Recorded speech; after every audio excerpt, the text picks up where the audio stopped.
Want a website with unmatched power, speed, and control?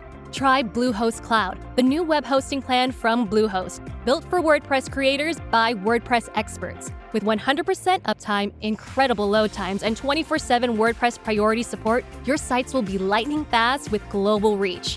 And with Bluehost Cloud, your sites can handle surges in traffic no matter how big. Plus, you automatically get daily backups and world-class security. Get started now at Bluehost.com.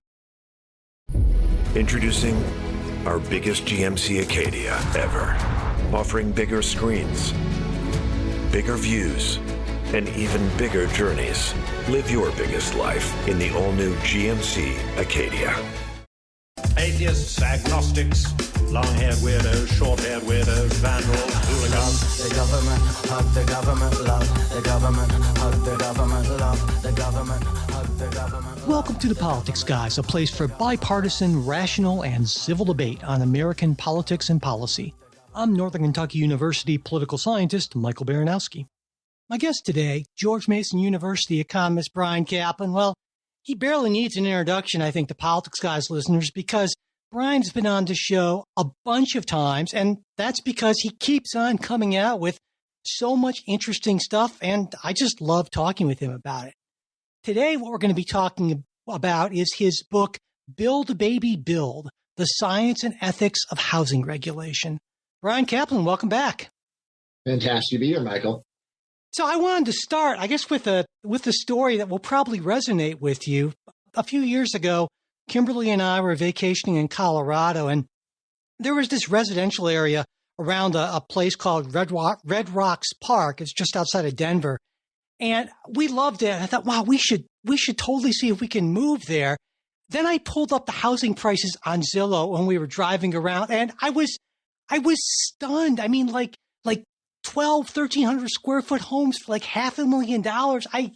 It blew me away, but I'm betting that it would not blow you away, right? That is correct. A good heuristic is that anywhere in the United States that is desirable to live is likely to have a crazy high price. If you want cheap, you got to go out to the middle of nowhere.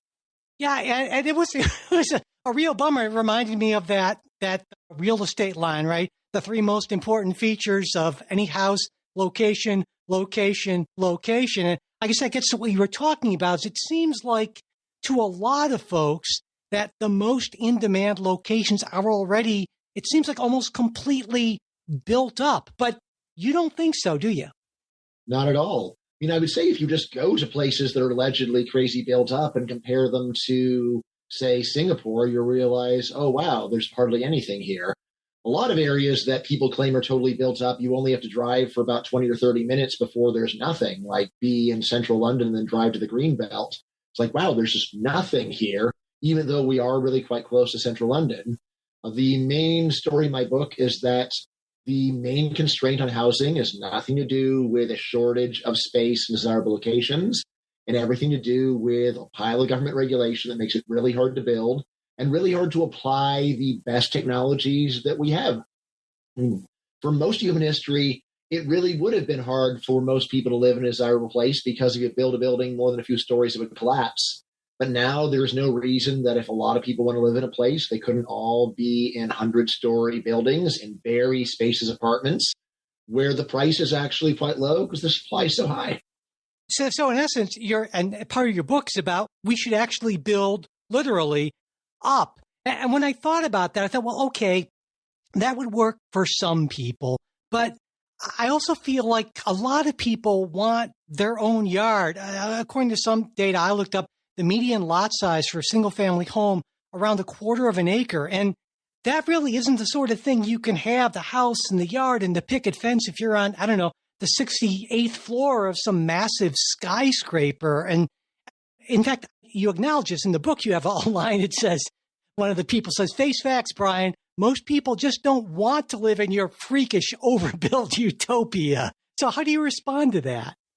The book is not just about height limitations. Those are the most dramatic and the most relevant if you want to live walking distance from the world's most famous and iconic stuff. But yeah, you're right. Most people are not that gung-ho to live across the street from Central Park. There's a lot of other regulations that have very similar effects going all the way out to the horizon. There's, especially in the United States, a ton of regulation against any kind of multifamily housing. Then we have, for single-family housing, for new ones, most places have very strict minimum lot sizes. You mentioned that median or average for a single-family home is to build it on a quarter-acre lot. That sounds about right. But if you want to build something new, then it's a lot more likely that it's going to be a half acre, an acre, even more. And that is mandatory. It doesn't matter what the builder wants to do, what consumers want. The government will just say, no, you've got only 20 acres. Well, you're only going to let you put 20 homes here. The key fact there is that while, yes, a lot of people would like to have a yard, and yet they are not generally willing to pay very much to go and make that yard big. That, again, is regulation that is just forcing these large yards on people, which can say, well, it's nice, but how much extra are you willing to shell out to get an acre of forest that you never even walk in? Yeah, I know that feeling. I mean, we're on 2 acres, and most of it is basically, like you said, just kind of trees that are there essentially. So I want to come back to that point about blaming government or government regulation. I get your point, but it also seems to me that a big part of it is homeowners driving these sort of things. I mean, with the whole NIMBY, for people to know what NIMBY means, not in my backyard, aren't a lot of homeowners saying, hey, we don't want multifamily, high-density construction in our neighborhoods, and policymakers, local governments are simply responding to what they're hearing from homeowners. Yeah, I think that's exactly right. These regulations are not coming from Mars. They're not coming from a few weird people. They are the kind of thing that is very broadly popular. And in the book, I even go over, it's not just homeowners that like this stuff. It's tenants like this stuff. People where economically all their interests go the other way. If you're wondering about this, well, so you know enough political science, Michael, people are not primarily voting for stuff out of narrow self-interest. It's more of a vision of what a good society is like. But, and this is really the heart of my book, say there are 2 different ways of finding out what people want. One is what will you really pay for? And the other one is, what do you feel is a good general system? When people are paying, this is where they are much more conscious of, gee, it would be nice, but it's going to cost a lot of money. So thanks, but no thanks. On the other hand, when you're putting things up to a vote, you do get a very strong weight on symbolic issues where it doesn't really matter, but it sounds good. This is, my general approach to politics is that markets do the good things that sound bad, like packing houses in because people don't want to pay for the extra land. And government does the bad things that sound good, like saying that it's illegal to go and do that because people say it looks better. But yeah, it might look, sure, it looks better, but does it look $1 million better? Part of it seems to me, at least I felt part of your argument was that a lot of folks don't really understand what they're missing out on by being very kind of NIMBY-esque. And I was actually, there are a number of things in the book that I hadn't even considered, but there's really quite a lot that they are potentially missing out on for insisting on zoning regulations the way they are, right? Oh, yeah. Think about it this way. First of all, we've got good evidence that most people just deny that there's any connection between supply and price. Well, if that's what you think, then it's going to be pretty hard to persuade you that there's any advantage of building anything new because it's like, well, it's not like anything will being cheaper, but that is a crazy, dogmatic, ideological view that contradicts not only research, firsthand experience, and also common sense. So just start with that. Yes, of course, if we build more stuff, then stuff will be cheaper. And then the question is, all right, well, what can we do instead? So in the book, I really wanted to confront just the aesthetic objections of it would look terrible. It's like, well, it looks so terrible to have a bunch of skyscrapers. Why is Dubai this incredible tourist site? Why is Manhattan this incredible tourist site? People come there to gaze in awe at how awesome it is. Or on the other hand, when people say, oh, it's so great when nature's unspoiled, I think you were talking about relocating to Italy, right, Michael? Yeah, so the Amalfi Coast, right? This is beloved because it combines nature with a lot of human development. Whereas if you just have it be raw nature, it's nice, but if you want to go for something really special, you combine those things. The some of the other things that I talk about, just being able to afford homes at earlier ages, having things be more walkable. There's just a lot of ways that developers could go and build differently if it were allowed. And a lot of the reason is that this is what consumers want. And remember, what consumers want isn't just like, I want a castle. It's like, you want something means you're willing to pay for that thing. So a lot of what you're getting is just, I can get something that is a lot cheaper and I appreciate the savings more than getting some gold-plated place to live in. And, I think a lot of people might, or some people at least might think, well, maybe the problem is that this is just the building industry is not very competitive. That's one of the things I was wondering about. And so in the book, you talk about this and you talk about how many builders there actually are. No offense, Brian, but I wasn't going to take your word for it. So I did some searching on my own. And sure enough, my God, like in the San Francisco Bay Area, which is one of the craziest housing markets around, there are all kinds of builders. So I guess the problem really isn't a lack of competition, a lack of builders who are there to want to build stuff. I mean, think about this. It's the rural areas where everything's cheap. Those are the places where there might only be 2 or 3 firms. Yeah, but you go into dense areas and there are a lot of builders. Just turns out that much of their energy is spent on trying to get pieces of paper that say that they can build something. A good way of thinking about this is that generally builders will build every inch that the government will let them. If you have a 20-acre lot and the government says you can build 20 homes, you don't have to build 20, but normally they will build all 20. If the government says you can build 30, they'll build 30. Build 40, they'll build 40. You really can just sense it's kind of like noticing that when you can't smoke in a building, smokers go right outside the building. They want to smoke in the building, but since they can't, they do the next best thing. If you pass a law saying they have to be 25 feet from the building's entrance, then they'll go 26 feet. All this is saying these laws actually are dramatically changing behavior. People want to go and do something really different from what the government will let them, and yet not allowed. And I should point out, this isn't just some crazy right-wing libertarian economist view, is it? No, a lot of what I'm trying to do with this book is to tap into what a broad consensus there is among all the people that have actually calmly looked at the facts. Now, you might say that's not that many people, but anyway, there's a very wide range of economists. There's almost none, no matter how left-wing or otherwise generally anti-market, will just say this is not primarily a problem of supply. Almost everyone says so. So in the book, I go and quote Paul Krugman, Jason Furman, Matt Iglesias. You really have to go to the very far left before people will just be disputing this. Even there, like when I've debated socialists on these and other issues, it's like, well, we just need to have government housing. It's like, all right, so at least you are recognizing that we need to build more stuff and that it's not just a matter of some greedy jerks are keeping prices up. Rather, it's supply's too low and we've got to build more stuff. And it's weird to me. I guess a lot of this is weird to me why we have these, because it seems like there are a lot of folks who are homeowners and they say, well, we don't want all this stuff built up because it'll destroy our property values. They love the fact that their house is this asset that appreciates so much and so quickly. But it seems like they don't realize that, well, then if they actually want to move somewhere else, all the other houses, I mean, so they don't really gain anything. And so the logic there just is confusing as heck to me, I got to say. I mean, look, obviously there are some homeowners who have cleaned up due to regulation. I don't deny that. There's people who bought little cheap houses in San Francisco in 1970 when Clint Eastwood was shooting the Dirty Harry movies. And now those homes are worth $5 million, right? So those people have actually profited quite a bit, but it is not the case that all homeowners benefit from the restriction of supply, because just starting off with that reason you mentioned, what if you want to upgrade? Well, in that case, you can say, I love the way that houses are really expensive because I can sell mine for a lot. Oh, but when I go and try to buy one, then that will also be really expensive. So yeah, it's actually not such a good deal.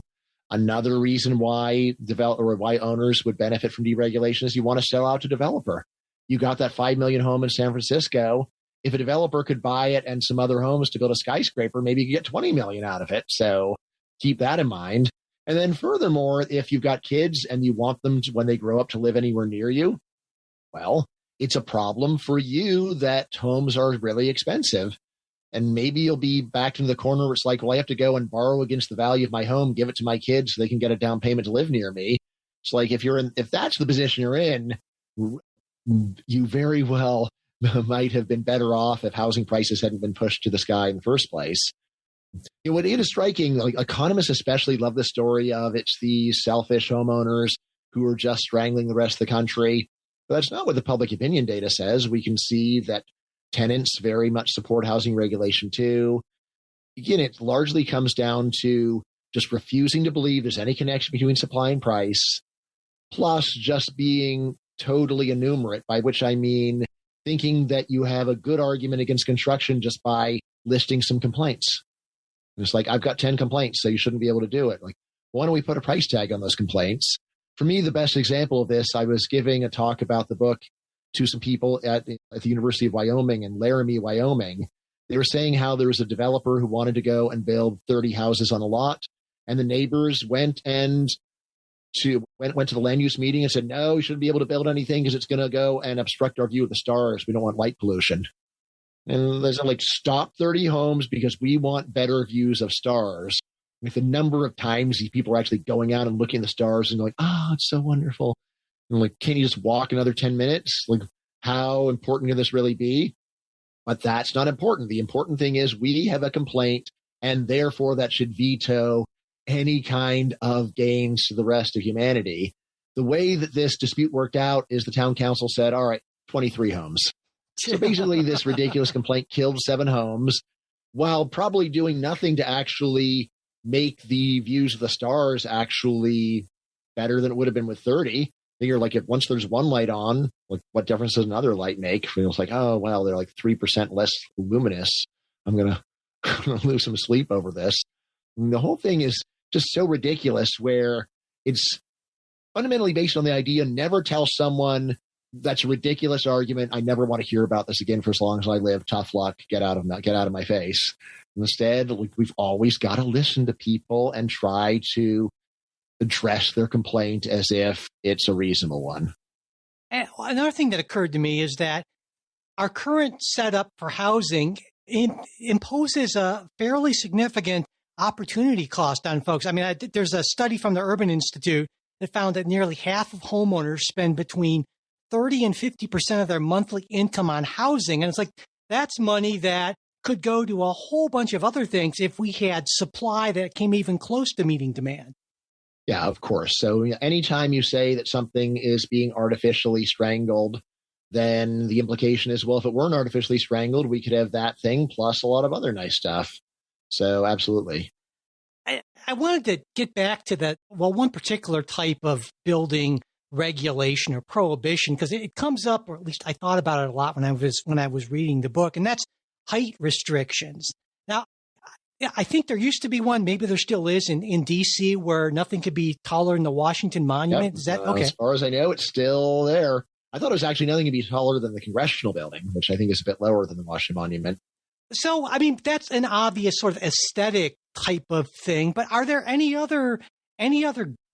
good reasons for having these restrictions, given the fact that we clearly now have the technology to build, 100+ story skyscrapers?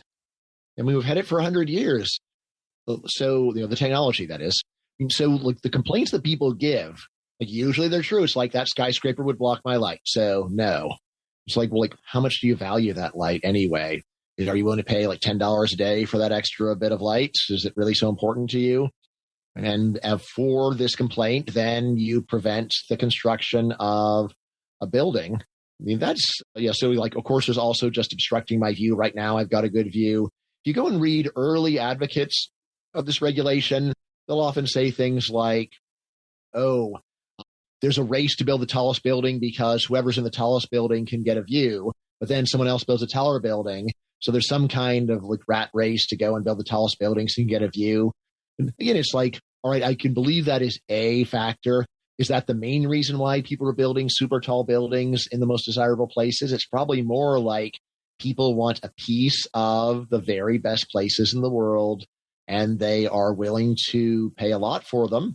And if you can go and deliver that high value item at a low per unit cost, then you're going to build and build and build until prices fall down to a very low level. The subtitle of your book talks about the ethics of housing regulation. And when you were talking about that, it occurs to me that these folks who have these aesthetic objections, they're not just imposing a cost on themselves, they're imposing a cost on the entire housing market. And I could see where an ethicist could say, well, wait a second, that's a real problem. Right. I mean, honestly, if you want to hear some of the most self-righteous people in the world, you can go to a land use meeting and they're totally confident that whatever their complaint is, the whole world should revolve around it. And yet, if you go to standard philosophical theories of ethics like utilitarianism or Kantianism or whatever, you will say, yeah, I don't think that just being really upset about your stars getting blotted out and how the stars should be free for all people, that's not really much of an ethical system. How about one where we think about the effects on all human beings and consider all those and then try to measure them and then see what actually gives us the best outcomes? That seems like a much better ethical theory than just righteousness by self-righteousness, which is a lot of what's going on. It's like the more self-righteous you are, the more right you are. So if you can just huff and puff more than other people and combine it with insulting anyone who the motives of anyone who wants to build stuff. My friend Michael Manville has this great paper showing that you can go and ask people, should this development project be approved? And then you randomly assign people to either tell them or not tell them that the developer is going to make a lot of money. No other difference between the prompts. And as soon as people hear that a developer is going to make a high profit on a development, their support for it crashes down to almost nothing. Right? So it's like, I mean, so much of this is just envy and like, I just don't like the idea someone's making money providing a vital product. And it's like, people don't get mad at farmers for making money providing food, but somehow there's a great self-righteous demonization of people who put roofs over their heads. Lord knows why they get singled out. I was really stunned by some statistics on the percentage of residential land that's reserved for these single-family homes, something like 79% in Chicago, 81% in Seattle. That just it kind of blew me away. What is that? Just basically this kind of NIMBYness sort of thing going on? Yeah, well, so standard arguments against any kind of multifamily is it's going to cost parking, it's going to cost traffic, it's going to cause noise, it's going to crowd the schools. What's really striking is when you have very progressive areas, they start off by saying, well, we got to spend a lot of money on every resident. And then second of all, and also we don't want to let any new residents who are going to want some of the money. So it's like either, give away and then welcome people, or don't give away and let them in. But like, what is the point of saying I'm super generous and also I don't want anyone that's going to benefit from it moving near me? That's kind of this strange inverted system that they've set up. Now, in Build Baby Build, I say a few things. So one of them is there are other much cheaper, more humane ways of handling these problems, like parking and traffic. If you just go and use smartphones to charge people based upon the level of congestion, you can solve these problems very easily. Now, there's a lot of things where I say, all right, we can't solve them, we can make them better. Parking and traffic problems are actually ones that we can just solve by raising the price until traffic is moving and there's enough spots that anyone who wants to park can just pay the price and park. And yet people feel like it's really evil to go and charge people for parking and driving, but it's fine if a home costs $1 million. It's like, wouldn't it be better for the poor if a home costs $500,000 and you had to pay to park and drive, and then parking and driving no longer became your excuse for denying building permission?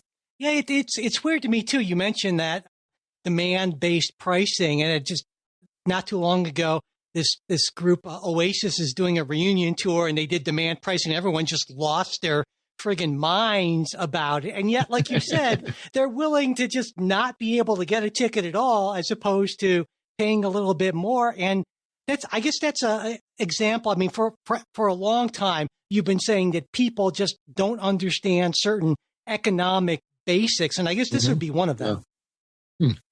Wow, I'm really thinking that it's poetic that Oasis would be the band that did that. So I'm thinking about the lyrics of their most famous songs, and I don't believe that anybody feels the way I do about you now. And that's kind of how I think about tolls and, and parking. That's good. Yeah. So now, because most of these regulations are done at the local level, and there can be state laws as well, but there can be quite a bit of variation in different parts of the country. And so I'm wondering, are there areas where there's a lot less regulation, or areas that you think are doing a better job than others, and where are they? Absolutely. So Texas really stands out. People in Texas will complain about how things are bad there too, but they're just not comparing it to the rest of the country. They're comparing it to an ideal, which is nice. But for example, Austin, like very downtown Austin, was getting quite pricey. People were complaining about it. I was actually living there a lot during COVID, but you only have to drive about 30 minutes away before you can get a 4-bedroom house for like $350,000, which you might say, well, it's still too much. But if you're living in LA or New York, that'll just seem crazy low to you. So Texas is doing a lot better than most of the rest of the country. Let's see. So Texas stands out. Other places, so the places that are especially bad, of course, California, New York, New Jersey, those that are especially bad. Florida, I think, has probably gotten a bit worse, but still is pretty good overall.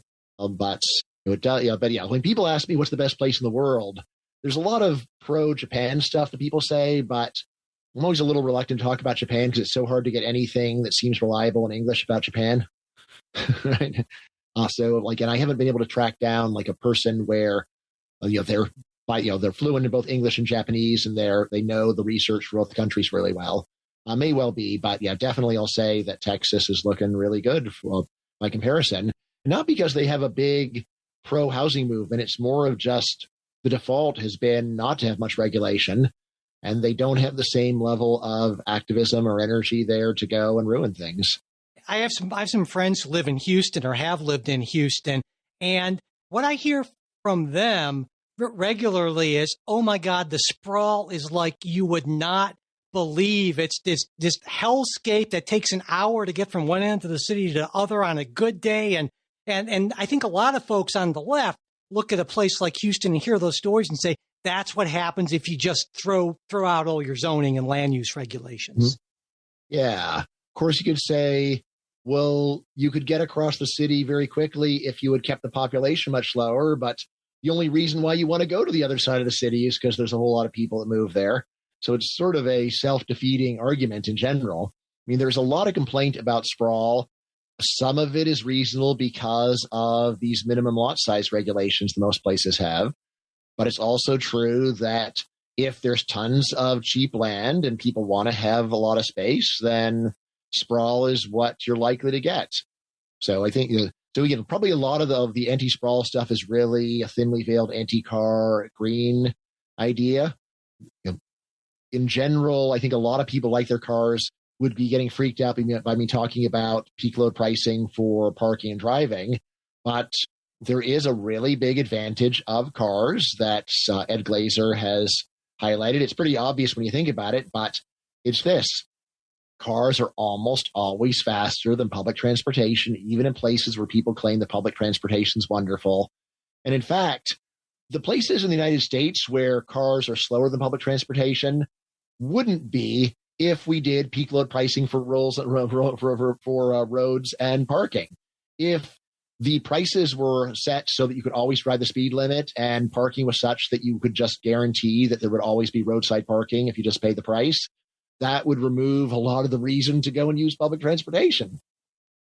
I know some people are concerned that things like that would basically price poorer folks out of some of those markets. So even if, parking is cheap but really hard to find, no matter how much you earn or have, you're able to at least spend that time potentially. Whereas if parking is, $100 or something like that, well, that's maybe fine if you're a millionaire. But if you're just a regular Joe, that means you just basically can't park there. And do you think that's a legitimate concern?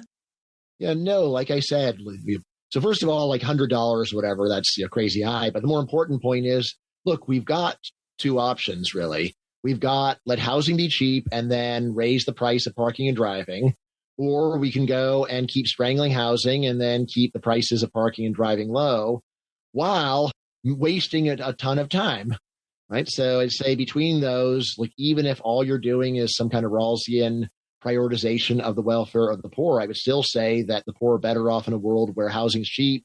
And then if you really are determined to go and also have a car, then you have to pay for it. Because remember that, I mean, that does leave open the option of I can have a house and then I will just live near where I want to be and I won't even need a car, or I'll use my public transportation, or I will once in a while borrow a car from a friend. So these are all other options. Like people normally are just, I think like again, there's just this tendency to deny there's any connection between congestion and price, which is even crazier than denying there's a connection between housing supply and price. Within about a 5-minute walk of my house, there's a bridge that goes over one of the major freeways in DC, Route 66. There they've got premium express toll lanes and the free lanes. And you can just look there and you can just see the effect of prices on behavior, because those toll lanes have maybe 1/20th the number of cars as the free lanes. Actually, I've got a pet theory, which I'm pretty sure is right, that whoever is setting the tolls for those express lanes in DC is charging way too much, and they would make more money if they cut the price because they are almost empty. They are charging so much. But the pedagogical point of, if you don't believe that tolls change behavior, come here and explain why there are 20 times as many cars in the free lanes as in the toll lanes. Is it possible to put even a ballpark kind of price on how much these regulations that limit housing density and housing constructions, how much they end up costing homeowners and renters? Yeah, this is a lot of the research that got me to really write a book. So there's a few different ways of doing it, but it all comes down to this. You want to find out, what is the value of land where you can't build anything? All right. And then what are construction costs? And then say, so what is the difference between the actual market price of a house versus the physical cost of the land without the permissions and the physical construction cost? And you can say that gap is what is caused by all of the regulations. Right. So anyway, when you do that approach, what you find averaging over the whole United States is that the regulation we have is about double the price of housing, averaging over everything. And then obviously it matters a lot where you are. So I'd say in San Francisco, very plausible that prices are 5 times, maybe even 10 times the physical cost of production in the long run.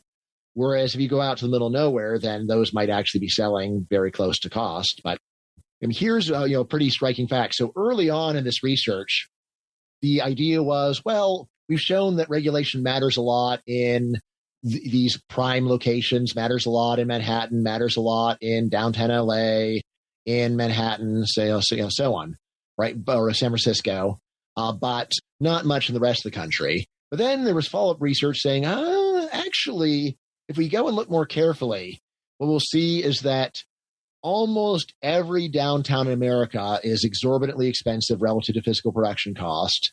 And then as you move away from the downtowns, the burden of regulation falls at varying rates. It's like in LA, you can go 50 miles and regulation is still very strong. On the other hand, in Chicago, if you get 30 miles from downtown Chicago, there's very little effect. But, so you can imagine sort of like putting cones of regulation where the top of the cone is right in the downtowns and then it declines in severity all over the country. But the punchline is that there's strict regulation almost everywhere people want to live. Even though, yes, a majority of the country, it doesn't matter, but a majority of the country is barely occupied. I would argue that at least some regulation is good. Now, we've been talking about regulation largely related to zoning and land use, but there are also regulations like, I'm glad that we have safety regulations or things for, plumbing and wiring, structural, that sort of things. And I'm wondering how you feel, because those regulations obviously will also add to the cost. But do you think that those are more justifiable types of regulations? Yeah, great question. So I'm honestly going to say I didn't talk about that at all in the book because there's very little research on it. And also the few estimates that I saw said that stuff is only adding a modest cost. A lot of it because it's just telling people to do stuff they would do anyway. There's almost no builder in America who's going to go and build a house without plumbing. Now, that said, I would actually go and bite the bullet and say, yeah, let's burn all that regulation to the ground. Safety, like safety regulation, again, it's so popular. It's like, who could be against it? And the answer is, well, what would happen if we didn't have the safety regulation? Are people just going to go and build $1 billion building that's going to fall down the next day? Super unlikely. Even if people were building like that, what would tenants do? Would they just say, well, obviously, I'm not going to bother going and investigating the quality of this building before I give you $1 million? That would be rude. No, what happens is people go and get their own inspections, there's certification, there's guarantees. Like when I go and just teach in general consumer products regulation to my students, I always begin by saying, all right, so anyone here ever filed a complaint with a regulator about any product they've ever purchased? And never had a hand go up. Anyone here ever sued anyone? No. Has anyone here ever returned a product because you didn't like it? Like every hand goes up. Has anyone here ever just complained and said, I didn't like something, and then gotten what they wanted? And you're like, yeah, that happens all the time. So I think that most of this regulation is just based upon paranoia and thinking that builders are going to build things that are extremely dangerous and are not worried about the reputation, not worried about the consequences. And on the other hand, that consumers are so stupid that they wouldn't go and do basic due diligence before purchasing things. Now, a part of what's going on, you may say, all right, well, so if the regulation just matches what would happen anyway, what's the big deal? And it's like, yeah, well, then it's just some paperwork. But it's also true that safety regulation errs on the side of caution, which people generally think, well, of course, you should always err on the side of caution. Well, have you ever been waiting around for a plane and they're like, well, we can't leave because there's one missing light bulb on the plane? And I'll say, like, yeah, let's just I think we can do without the one light bulb. Let's just get on the plane and go. What's the big deal?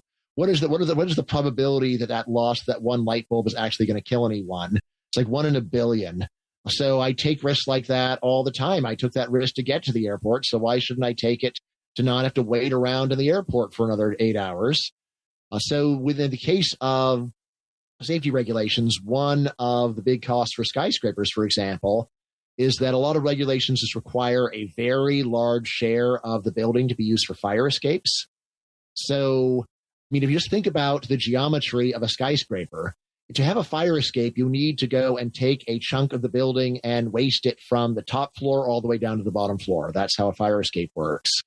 Right now, it's common to do things like saying you have to have two full fire escapes, one of which is almost redundant. It's basically like, well, this could save some extra lives if the fire spreads so quickly that people are not able to get from one side of the building in time.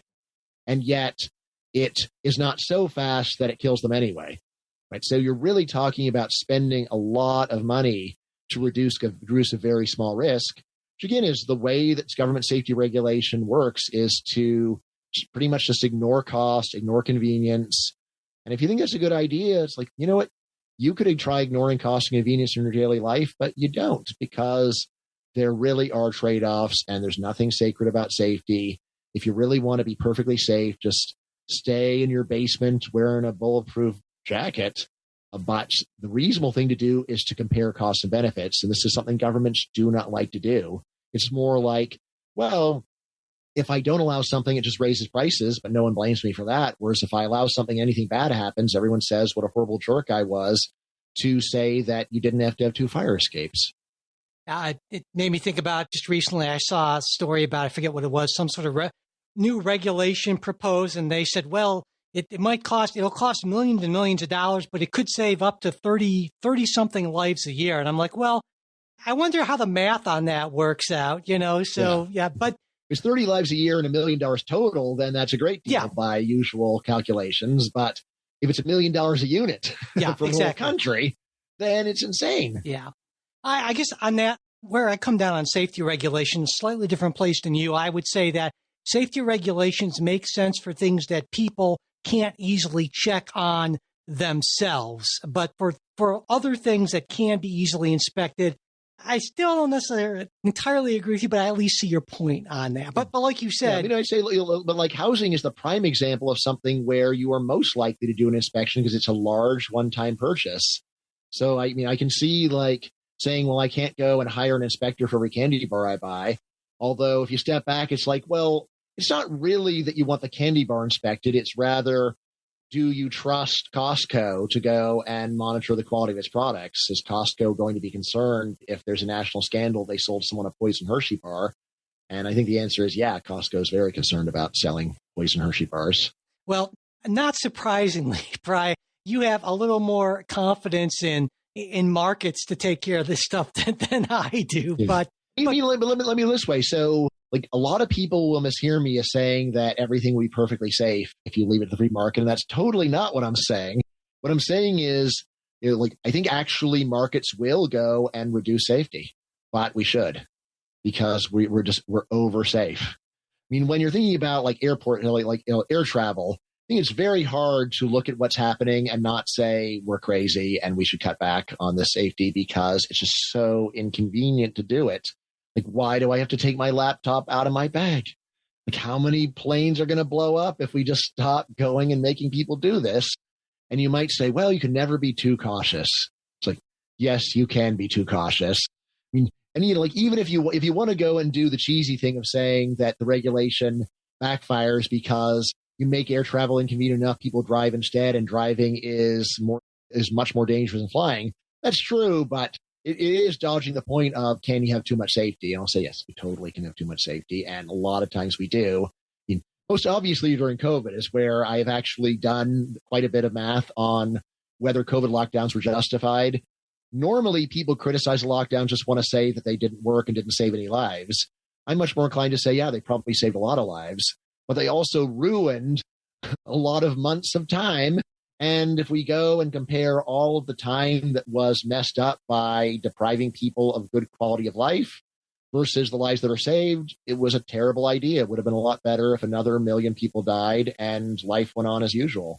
So that's really where I'm coming from. Yeah, no, I get your point. And I'm aware of yeah. how horrifying it is, but someone's got to stick their neck out and say the truth, and that person's me. Well, I'm with you on that, the general point, because really? It's often, pointed out, if we really cared about, say, highway deaths, we could just have the speed limit on interstate highways be 30 miles an hour, and that would dramatically cut deaths and injuries, but there's a trade-off there. So, yeah, I get your point there. I'm not totally opposed to you on this, but I want to move off from the safety issue to the economic stimulus part of this, because according to some estimates I've seen, we're maybe 4.5, 5 million housing units short. And it seems to me that if we actually could build those housing units, that would be an awful lot of job creation as well. Mm-hmm. Yeah, and especially it would be a lot of job creation for this one demographic that's done very badly in recent decades, and a lot of researchers are noticing them, which are just working class males. Working class males have had a few hard decades, and they are exactly the people that build almost all housing in the world. So it's like, yeah, so it's going to be very, very good for them. I mean, obviously it also means that homes are cheaper so they can buy the very things they're making. But yeah, it basically is something that would lead to a lot of additional employment for working class males. And what's very striking is with Trump and MAGA, but also just with the new protectionism, there's so much talk about we got to bring back these traditional manufacturing jobs. I went and just crunched some numbers on what if we gave Trump credit for all growth in manufacturing employment during his administration and just said his tariffs did it all, which is crazy because actually that the growth in those jobs is like a straight line. But anyway, just for the sake of argument, say that Trump's tariffs deserve all credit. It is still like 5% of a reasonable estimate of the number of new working class male jobs we would get from very serious deregulation. So I do have a piece saying revive construction, not the Rust Belt, saying, look, stop living in the past and trying to go and make it a lot easier to get jobs making TVs where we're already close to satiated anyway. And instead, how about we go and free up a sector that produces something that almost everybody wants more of? You just think about how few people would turn down a larger house if it was no extra cost versus if someone just came up and said, I'll give you another TV just like the one that you've got, probably a lot of people would just say, I don't need another one of those TVs. it's just going to be clog up my place. And if they get out for 2 TVs, like now, I definitely don't need 2 of those.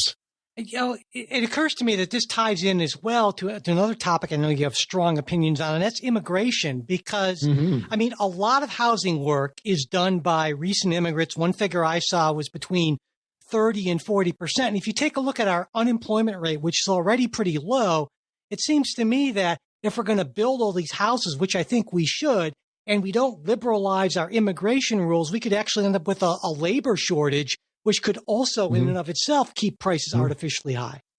Yeah, right. So in terms of textbook economics, it's not a labor shortage, but rather just a really high wage for the people, for construction workers, which, if it got high enough, that could go and choke off the building boom. Although I think honestly, there are enough people that can be trained to do this work that it's not that big of a constraint.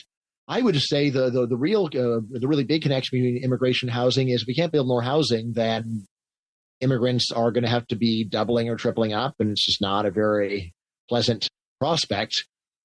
I mean, on the flip side is like if we are going to allow immigration, we need to go and let them build a lot more housing. Pretty striking. So Texas again got millions of additional people that move there, most of them natives.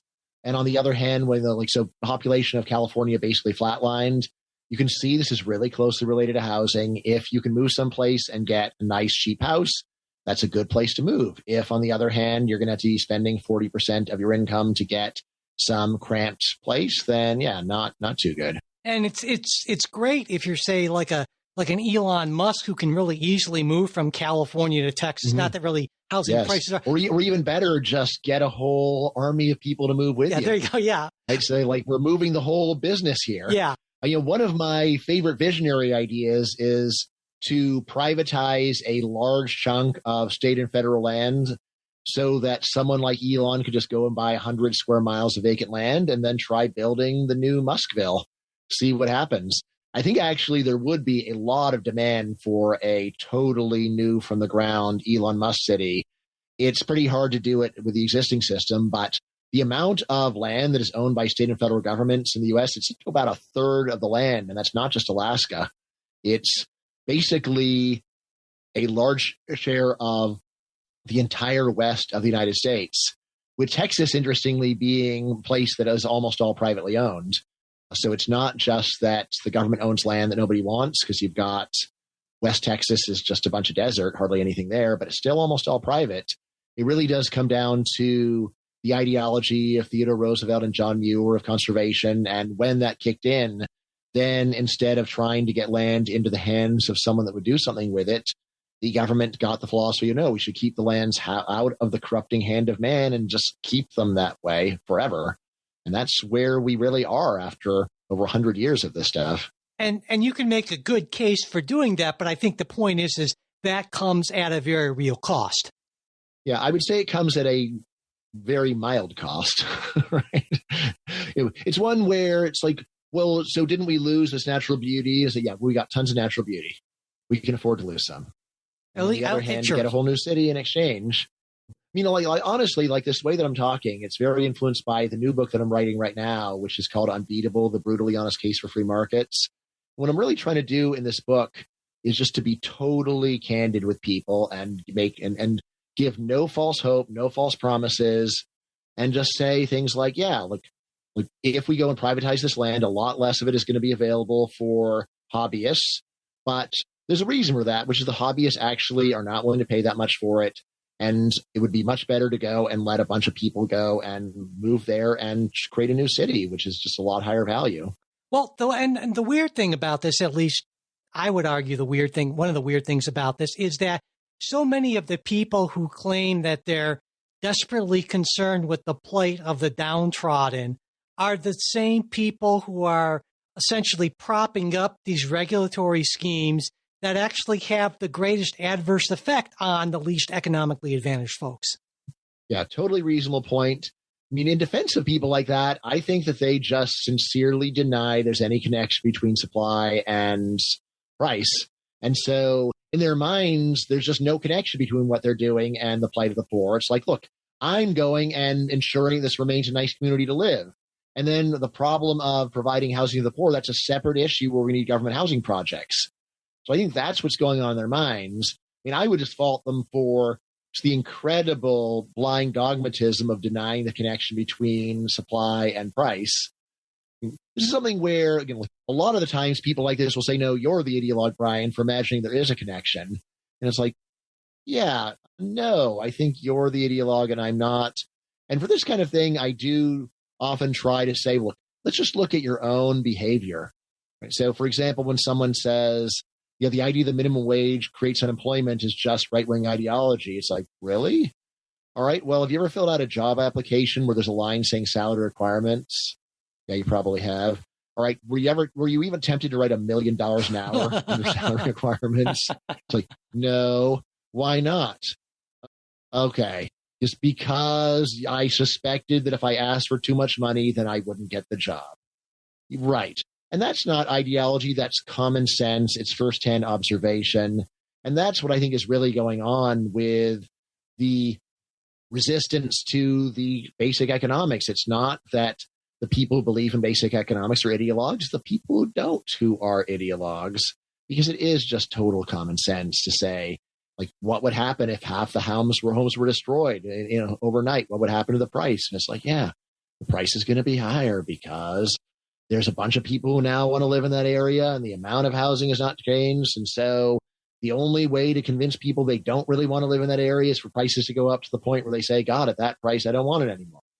So you and I agree substantially on almost all of this. And so clearly that means that we're right. But there are, right, this is a difficult problem for so many reasons. But one of them is that there are just thousands of jurisdictions, all of these just zoning laws and land use regulations. So some people, especially people on the left like me, like to look for national solutions. And actually in the book, you suggest at least somewhat of a national solution that involves the Supreme Court, right? Yeah. I mean, so here's the thing.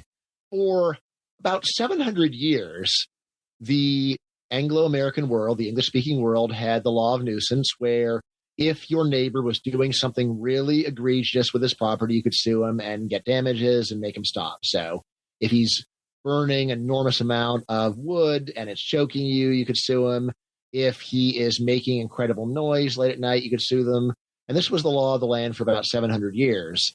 But then in the late 19th century, local government started saying, you know what also bothers people? Apartments. And they just lowered the bar to, well, like not wanting to live within sight of an apartment is a lot like not wanting to have bombs or dynamite getting blasted in the middle of the night, right? And they got people, yes, it's pretty much cut from the same cloth. And then these regulations got taken up to the Supreme Court. So I think under like the usual takings rule of you can't go and take the value of my land without just compensation unless you've got like these real hardline actual harms that I'm doing. And yeah, in a famous case, Euclid, like 1920s, the Supreme Court said, yeah, like we'll basically just let local governments do whatever they want. So yeah, I'd say that that was a 6-3 decision. So given that the Supreme Court's willing to overturn a lot of other stuff, why not that? And well, and even if the Supreme Court doesn't do that, states can also act on their own, right? Because of course, local governments are essentially creatures of the state. And in fact, in the book, you mentioned that some states have been trying to take some action. Oregon, you mentioned, and California, I believe, as well, right? Yep.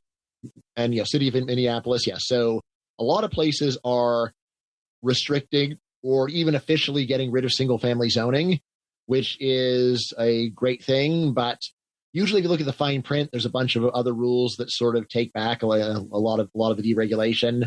Like in California, the rule is you can now subdivide your single-family home into up to 4 homes, but you've got to occupy it during the construction. Jeez, that's crazy. All right, so, and the official California rationale for this is so much chutzpah. This is to ensure that the owner gets the benefit rather than a greedy, evil, fat cat developer, right? So you can't sell out to a developer, right? Which makes about as much sense as saying that if you strike oil on your land, you have to drill it yourself in order to make sure that you get the profit. You can't sell it out to an actual oil drilling company. Now, basic economics says you get the benefit either way because there's competition and you get different bids. Right. And actually, it is worse if you have to do it yourself because you're incompetent. Well, doing it or reminds just a me, pain yeah, in the neck. it reminds me of that game. I'm sure you're familiar with it, where you have two players and you say the player one can divide this amount of money however they want, and player two can either take it or just say no, nobody gets anything. Yeah. And Game. yeah, and invariably you get a bunch of people who say no, if it's an unfair division, they will just deny themselves a profit. Yes.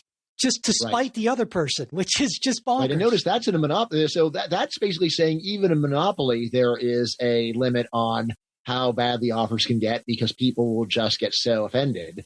But again, the more basic point is, what if there's multiple offers? Well, then you don't have to go and take your marbles and go home. You can take your marbles and go over to somebody else and say, yeah, like that guy is asking for $10 for a cup of coffee. Can I get a better deal from you? And normally you can. So I hope we can close on an optimistic note. So are you optimistic that all of these irrational, economically illiterate homeowners will somehow, or if not, they don't see the light, at least maybe state legislators or 5 justices on the Supreme Court or something? Do you see things getting appreciably better, I guess? I guess that if you really push me, I would say, I think there's a 40% chance that things get better and like a 30% chance they stay about the same and a 30% chance they get even worse. So that's about most optimism I will have. I will say that Build Baby Build is a super optimistic book in one sense, which is things could be enormously better very easily if we just go and change some laws. Then we got the technology, we've got all the resources, we can totally make a way better world right here, right now, without having to figure out any new stuff. We've got everything we need except permission to dramatically improve the world. So that's the kind of optimist that I am, is saying things could be a lot better, which honestly, like every now and then you'll meet a person who says, look, everything is as good as it can get. And it's like, and that makes me an optimist. Like, that makes you an optimist? I mean, I'd say, like, to be an optimist, you really have to believe things can be notably improved from how they are. So that's the kind of optimist I am, is saying, like, it is easy to make things a lot better. We just have to admit we have been really wrong and then change.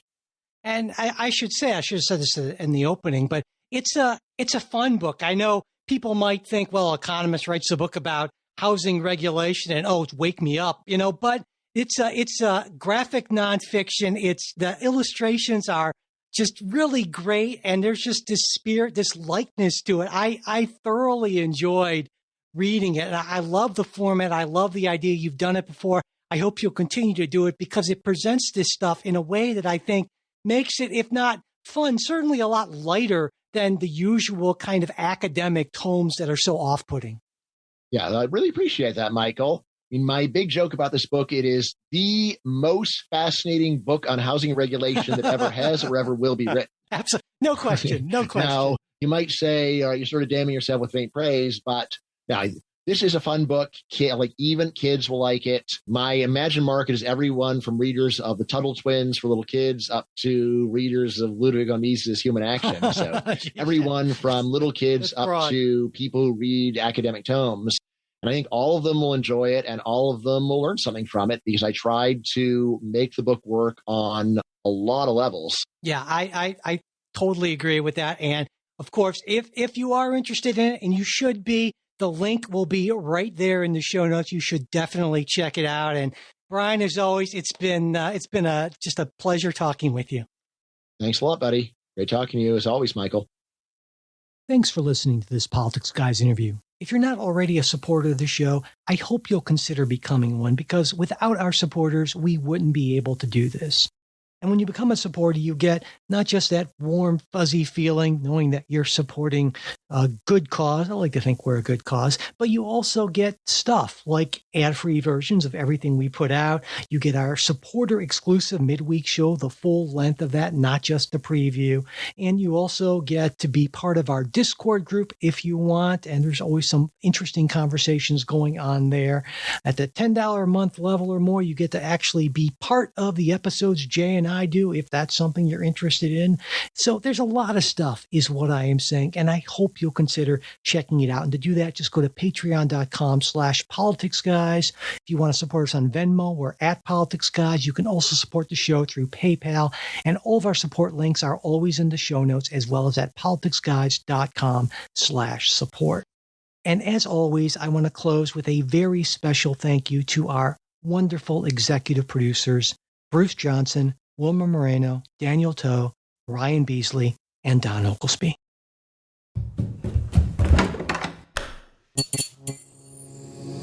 This podcast is part of the Democracy Group,